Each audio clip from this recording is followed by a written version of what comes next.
ang pagdurog niya sa mga kriminal, durugista at NPA na terorista. Kaya sila ibinoto at patuloy na mahal ng mga Pilipino. Yes! Kaya gusto natin ng patas na hearing. Sana sinama natin dito ang libo-libong mga magulang na ang mga anak ay biniktima ng mga durugista. Yes! Ang mga ordinaryong Pilipino na naglalakad galing trabaho, I like you. tapos sinaksak o pinatay ng adik, lahat ng mga kababaihan, na kahit pati infant na babae ay ginahasa na ng Yes. adik. Libo-libo rin ang kanilang mga magulang at mahal sa buhay Pag kanina ka pa lumitaw. nawala dito ngayon. Awang-awa ang mga Pilipino sa mga inisyateng pamilyang na ito, kaya niluklok ng bansa ang Pangulong Duterte. Ang drug war ng Pangulo ay policy lamang. Hindi ito natupad kung hindi ito pinondahon ng Kongreso ng 6 na taon. Tama. Majority pa nga dito sa mga kinatawan ay naka-Duterte face pa nung 6 na taon eh.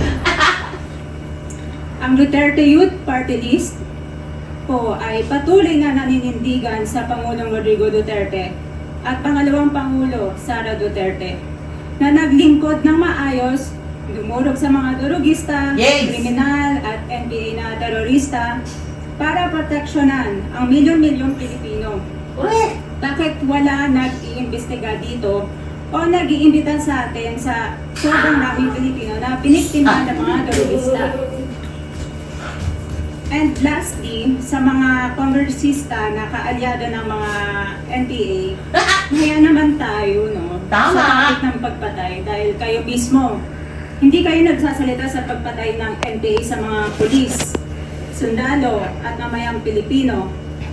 Pati rin po sa mga natitirang resource persons na gustong mag-abogada papuntang ICC, si Attorney Maria Cristina Conti, na kandidato ngayon ng Bayan Muna Party List. Kasama po ang inyong katabi na si Nery Colmenares ng Bayan Muna. Sa NPA, nire-recruit ang mga kabataan para pabagsakin ang gobyerno at pumatay ng mga pulis, sundalo at tropa ng gobyerno. Di nyo naman kinokondena ang pagpatay nila. Ang kinokondena nyo ngayon ay ang dalawang naging most trusted leaders ng bansa na todo effort protektahan ang milyong-milyong mga Pilipino.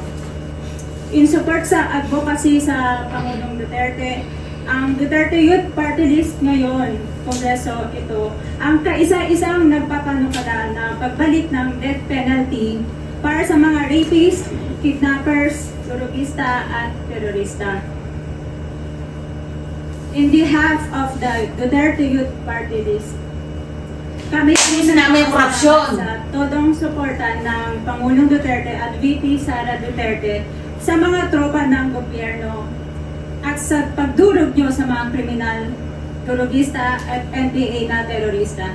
Yun lang po. Maraming salamat, Yes! Mr. Chair. Alam mo, Ben? Mr. Chair. Bawal po pumalakpak dito kung gusto niyo. Hoy! Ano ba ang pumalakpak? Mr. Barber, hoy, mahiya ka sa sarili mo. Congressman ako. Andito ako sa pagmamahay ko, pamalakpak ako. Dahil napakagaling ako. Doon ka daw sa labas. Kung ako lalabas, ikaw lumabas dyan. Punta mo ako dito. Magdibati tayo. Tik na to. The former Ito pa lang ako dito sa bahay ko. 2 years older than I am. That I have been fighting for this country. I was a member